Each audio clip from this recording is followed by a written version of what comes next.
A new report released by PMA in conjunction with Western growers is providing valuable insight into food safety research findings presented at the Center for Produce Safety's first ever Research Symposium in June 2010. Dr. Bob Whitaker, PMA's Chief Science and Technology Officer, joined us this week to discuss the impact this report will have on the industry. Right after the symposium last June, I wrote a list of 15 things that struck me, or just kind of one sentence type of thing. And I got a call from Hank Gickless at Western Growers, and he said they wanted to do something a little bit more in depth, and maybe we could work on it together. And it just made a lot of sense for us to get together and do this, because a lot of Western Growers membership are the growers that are really needing to use this information to help them put together good food safety programs.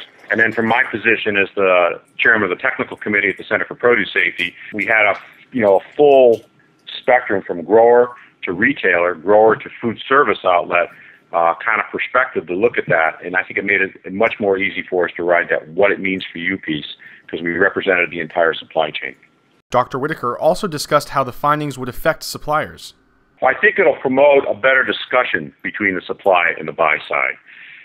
One of the things that you learn when you try to write good food safety programs is that often you are lacking data to base your decisions on. And we often say that we should have science and risk-based food safety programs, and we find that we don't always have the science. So in this case, both the supplier and the buyer can use some of this information so that the buyer makes reasonable requirements, informed requirements of their suppliers, and the suppliers can do informed risk assessments to make sure they're managing the food safety programs of their operation more effectively. So I think it'll promote a good dialogue between the two groups.